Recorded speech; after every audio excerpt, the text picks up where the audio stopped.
and welcome to At the Canal on Vanguard Live. Here at the Canal, we discuss human interest stories at the Canal. Critical issues are being discussed at the Canal. We inform and educate people. Join us Mondays, Wednesdays, and Fridays at the Canal. Let's have that conversation.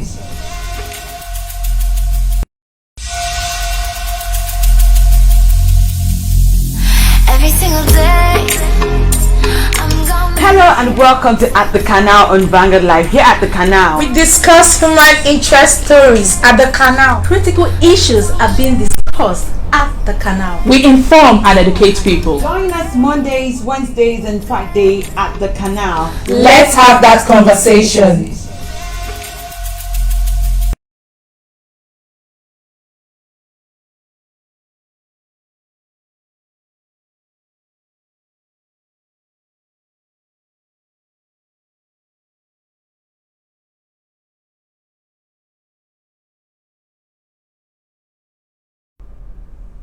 Hello and welcome to At the Canal on Vanguard Live. My name is Precious Chukudi and Agnes Joy Loco.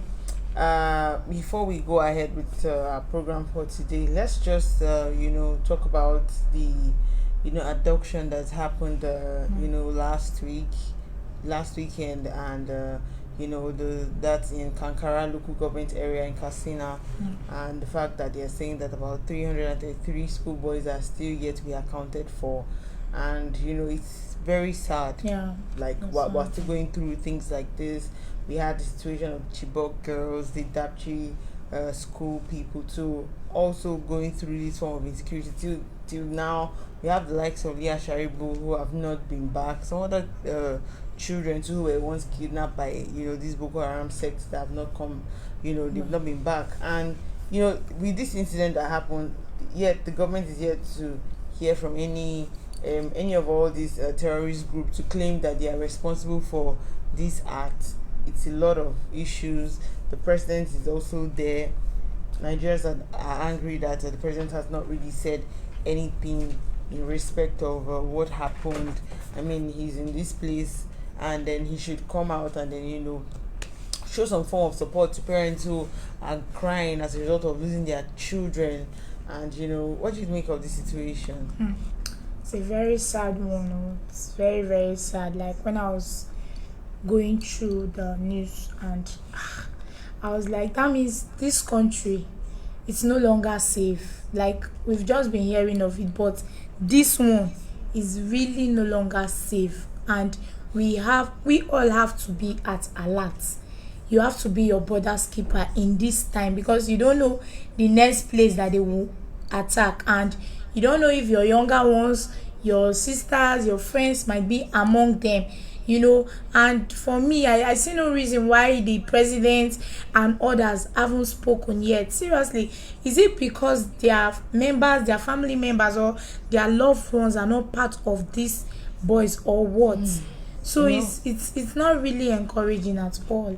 We just hope that these schoolboys will be rescued on time, and they'll be with their parents, because we pray that we won't be hearing issues like this, because it's really sad. But on a lighter note, let's just move straight to what we're going to talk about today, and we're talking about the social media love.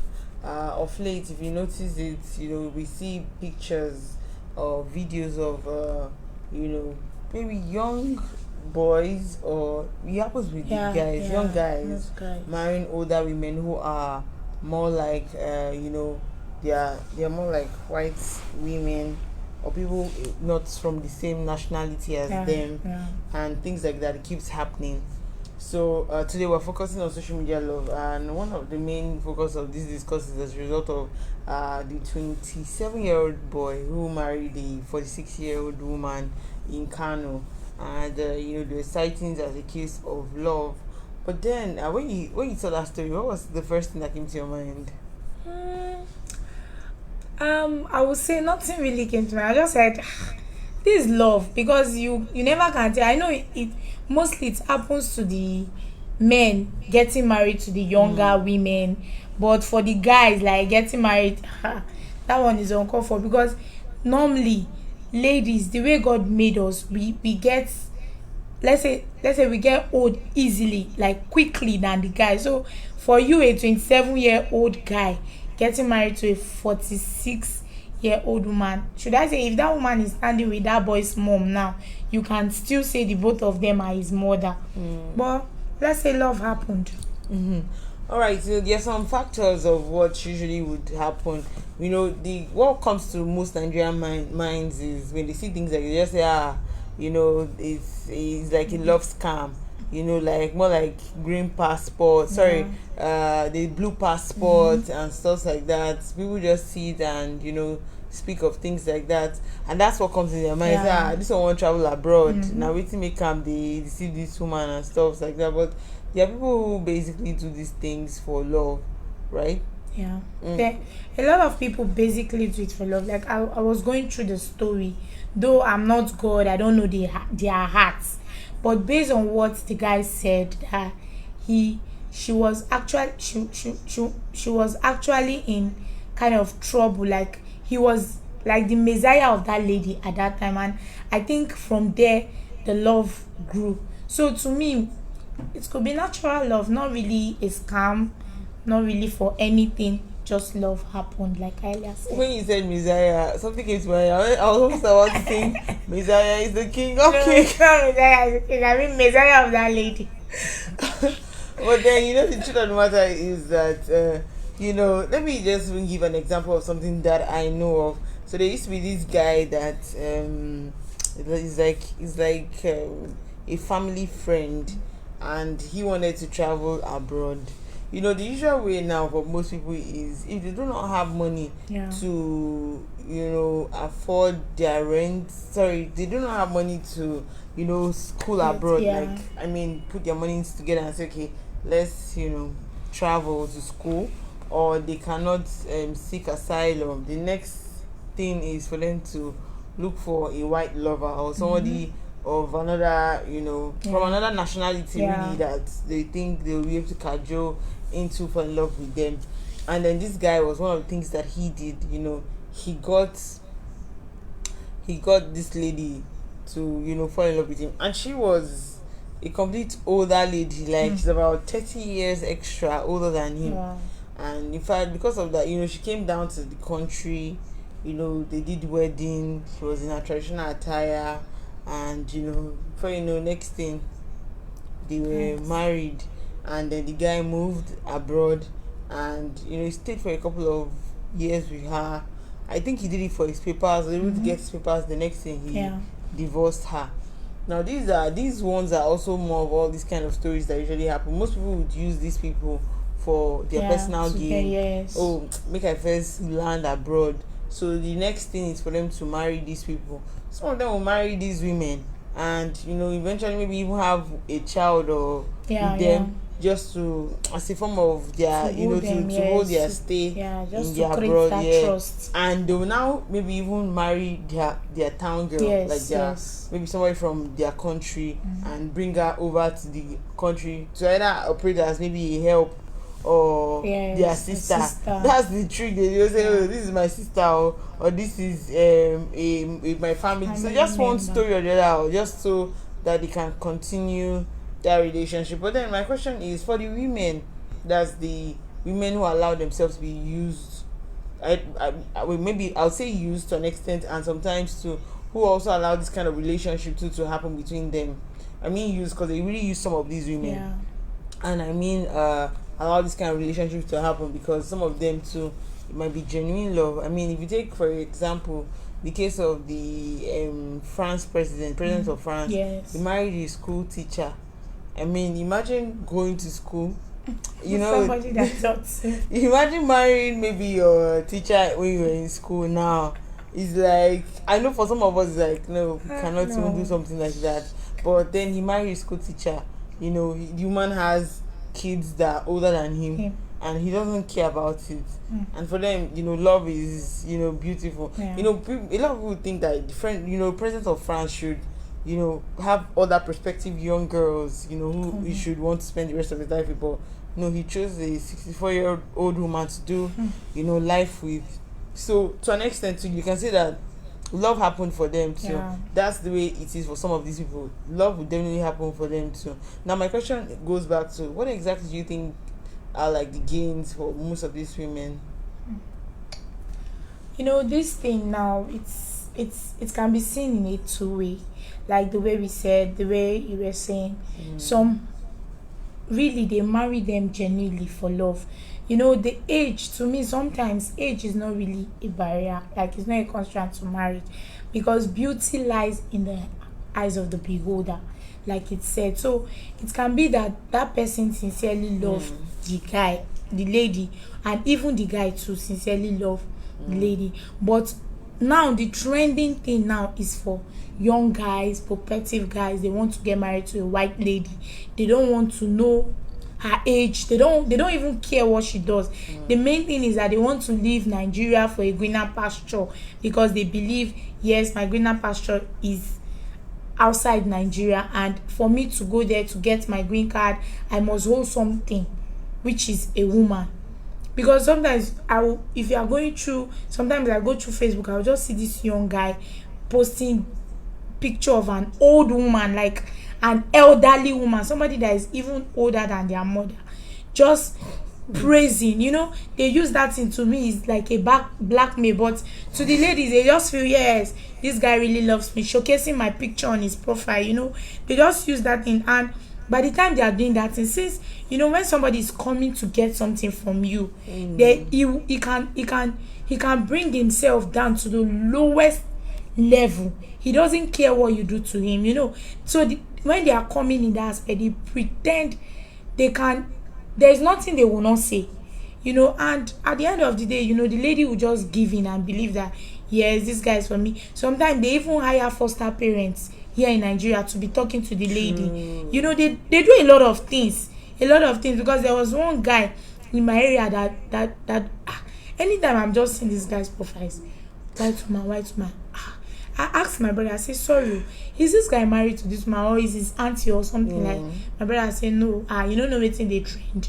Now waiting they trend for young guys now. He's just doing those things. So when the lady is seeing him, he'll be appreciating, and before you know, she will come here and they will get married. The next thing, they are out. And most of those guys, they use their senses very well. They will get married to a Nigerian lady, having children. Maybe the money they make there, they are sending everything back to Nigeria. So you see that at the end of the day, the ladies, 95% of them are at the receiving end. Like, they are always disappointed at the end of the day. So they don't really have any gain at the end. The ladies, they don't have any. If you look at it, some of these women marry these guys because of, when you look at it, some of them is for sexual pleasure. Yeah. For example, now, if when they can't marry older men, because for them, you think about it, that what will an older man be able to do in bed? So they marry these young guys because they see that they have the strength, they have the resilience to perform on the bed. So they marry these guys. Okay, talking about that, I think maybe that's the only advantage they have, because that, if not, the guy that is struggling, somebody that is a guy that is coming up, a guy of, okay, for instance, this story now, the guy is just a barber, like somebody that barbs. You know how much he earns a day? Like, just imagine, unless he has an exclusive barbing shop, but this one is in Castina, the Canal, I think, to be precise. So just imagine how much that guy earns. That, okay, maybe it's the money that attracted the woman to him. No, to me, maybe if not for the sexual pleasure, I don't really see any gain they have at the end of it. When you mentioned the fact that the guy was the woman's messiah, could it be as a result of that maybe she just thought of it and said, okay, this guy has proven to be very trustworthy, I think that I want to be with? Because one of the problems that most of these people always have is having people that they trust. Yeah. So, and some of them too is, the guy is young, he's handsome, I like, when I tell him to do something, he just does it. So he's submissive, and because of that, they see it as an avenue to just, okay, let's see this married thing come through, and then they do whatever they want to do. Yeah, the thing is, she's the only one seeing the guy as being submissive. Like I said, those guys, they know what they are going for, they know what they want, and they know what they are signing in for. So for you to achieve that, it's like you now, you want to start up a business, you can even take that break of, okay, I feed 3 times a day because of I want to invest more in this my business. Let me reduce my food. Do you get what I'm saying? So that's the scenario of this case now. To those women, they believe that, okay, yes, this is my dream guy, he's handsome, he's submissive, he's down to the earth, he's all this. But the guy doesn't look at it from that aspect. The guy just knows that me, I'm going for what I want. Once I get this green card, this woman na wash. Do you get it? But just to achieve that goal, that particular goal at that very moment, they have to calm down. I told you, some of them, they have foster parents, they have foster siblings, that those people talk with those white women. They just behave because they pay them. They just say, act for me. This is the period of time. After this time, everybody goes your way. So if you are looking for something, and I believe they are looking for something, those women can really see it from their own side that, okay, this is my advantage, this is who the guy is to me. But the guy may not really see anything from the woman. It's just after the money or after the green card. Let me just get it and I'm off. With all these things coming out, some of the things that we like to talk about is also what the family, think about is, I remember when I was going to school, I used to have these classmates who, she had like about 5 brothers. All of her brothers married white women, and they're not women in their age bracket, they were older women. Like her brothers she had brothers that were like maybe in their 20s. They're marrying women of 60, 70. When I asked, at that time, I did not really know what was going on. And I was asking her, why is your brother marrying? They'll post pictures like, my brother just did wedding. And then you see, a picture of an older woman. And I'm like, is this your brother's wife? She's like, yes. And next thing, I'm like, I'm shocked. And then these boys, some of them eventually stay in these marriages. Yeah. They have like 2 to 3 or 4 children with these older women. I don't know how long they stay, but then, to have children with them too is even, a serious thing on its own. And then, I started to think about what their family thinks. For her at that time, her family, they were okay with it.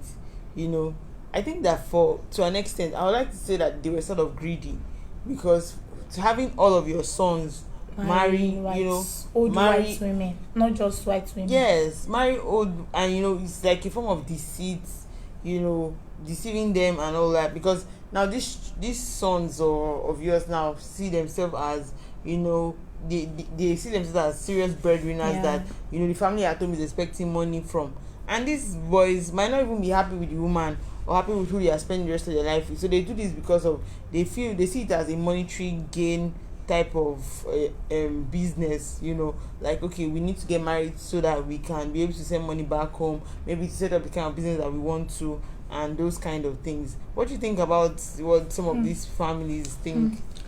To me, I think some of those family, like you said, some are greedy, and those boys, they actually, like I said, and I will continue saying, if you want to get something, you can go to any length.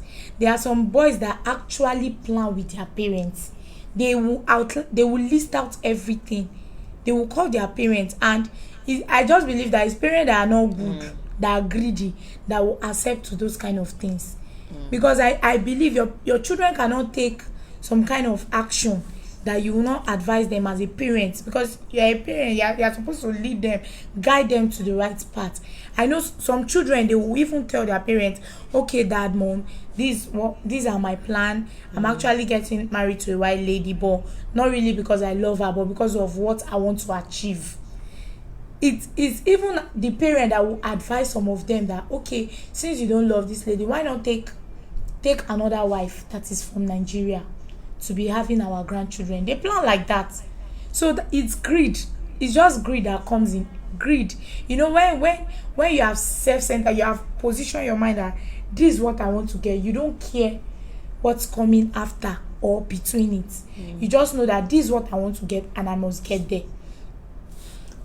We are still talking about what the families, still think about this. And, for some people, it's like they do not want their children to even be, do these things. But, like, the story I told you earlier before, the boy, his mom refused, his dad did not agree. And I think that's what even led him to even rent like foster parents that pretended to be his parents, during the course of this whole situation. Now let's look at what, because according to this our story now, the woman in question has 2 kids. Yeah. Now another thing is, how will this guy relate with this woman's children?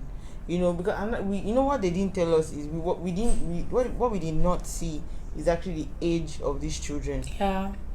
No idea what the age of the children are, if they are even his age mates, Yes, or close yes. to his age or something. So another question is, how does he relate with this woman's children? Is it in a very proper way, or would they call him dad?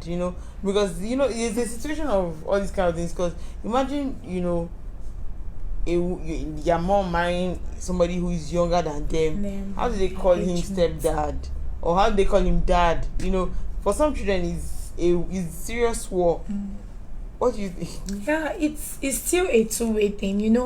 For some children, like you said, it's going to be very hard. But the thing is that your mom is married to the guy. There's nothing you can do. They are married. And even they are just in a relationship, you can say, okay, I'm going to put an end to this. I will fight. But they are married. You can just hold grudges against them. You can fight them.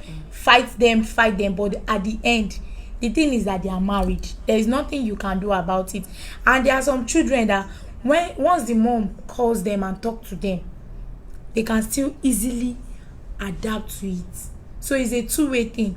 There are some children that will never, they will tell their parents, if the children are still of tender age, like to maybe they are teenagers, the only thing, they will get angry and leave the house. They will tell you that, Mom, I can't stay with another man in this house, this, that, and they will leave. But there are some children, when you talk to them, in as much as the guy is caring, the guy is respectful, if he tolerates and does some kind of things, some children, they easily adapt to it. So still speaking about the family, is some of these people, like for example, when you said that when they have the mindset of they are going to, they're traveling for greener pastures, and they want to get money, they want to do this, they want to do that, sometimes it doesn't turn out how they want it to turn out, because some of these countries that they go to, they also have laws in itself guiding them that says that, okay, you have to spend some couple of years before they give you your resident permit, or they give you your passport and all those things, and it becomes a problem for these people, because in between now there might be something that these women would do to them that they might not find they might not really like, but they have no other choice than to stay in those relationships, because they are looking for passports, they're looking for the green card, they're looking for green passport and stuff like that. For example, there was this story of, I had one of my friend. Okay, she had this older man. He was who was like in his 60s, who wanted to come and marry her. Now he spent a couple of years abroad, and when he traveled, he did the same process of doing this online love, and then getting the woman requested for him to come. They have about 4 children now, and somehow he has gotten his papers, and in between he's already tired of the marriage, and then as a typical Igbo man that he is now, he feels like he didn't marry right, so he came back to the country. As of last year, this thing happened like last year, came and said he was looking for a wife, and people like that, because they can't start looking for girls, so they just look for people that will just match make them with some good girl in the in their village and all. So they just told him about this, my friend, and next thing the guy was like, okay, that he wants to marry my friend and all. My friend is like, I don't understand. Marry you already have 4 children, you are divorced, you are older than me. How do I start my life with 4 kids from another woman, forgetting that in their own country too, they have their own laws, and their laws can even fight against you, because now you're going to struggle with getting your own papers, and then that's where the talks of I made you, I picked you up from the gutters always come out from, because now you scam these people, deceive them with the fact that you pick, that you want, that you are in love with them, just so that you can get your passport, bring in another woman from another country, and then do whatever you want to do. So these are the situations and everything. Yeah. And as a result of that, to an extent, you might just say that, okay, if the guy says he married for love, who are we in the scheme of things to say that he did not marry for love? If he said he married because now the woman from her own angle might have said, oh, this guy, I married him because of his goodwill. He's a good guy, has good intent, and that's why I said that, okay, let me marry him. For example, if you look at it, the Holy Prophet Muhammad, peace be upon him, he said that he also married an older woman who was also a divorcee. So it's also Sunnah that told this part and all of that. So these things happen. So maybe to an extent we shouldn't even look at it in that way. I mean, if the president of France can be happy marrying a 64-year-old woman, who are we not be happy for him and for the likes of other people that would toe that line? There are some men who like older women. Yes. There are men who like older women. These ones are standard. In this part of the world, so we call them, we say some of them do sugar mummies, sugar because they like good. older women. So there's also a tendency that maybe these type of people to also like older women. Yeah. And it's just that maybe they like older women, but they are not maybe of the same nationality. They are older women, outside the country, and some people they actually like older women, because I've heard somebody telling me that if you marry a matured lady, the way she behaves is different from a young girl. That young girls, they like flashy things, but if you marry somebody that is matured, once you marry that person, the way she behaves in the house will tell you that she's matured. Okay. So some people marry because of that particular thing. And to me, like I earlier said, beauty lies in the eyes of the beholder. You can like a 64-year-old woman, another person can like a 20-year-old girl. So it's left for you to know who you really want to spend the rest of your life with. If you have seen that person's character, good and fine. Nobody's living with you, you are living with yourself. So with the person, it's only you and the person that will live forever. So your choice is left for you to make. On a lighter note, in this year 2020, it's just me and you that remain that have not got to marry again. All right, I think that this is where we just draw the curtains for at the canal today. I'm sorry, I can't stop laughing at what I hear so now. I'm telling you, it's just running through my head. This is where we draw the curtains for at the canal. I remain Precious Chukudi. Remember that you can equally like, share, and subscribe on all our social media platforms showing on your screen. As soon as you want to find out more of our top stories, you can go on our website www.vanguardngi.com. And thank you to Agnes Joy Uloko. Thank you for watching today's program. Bye.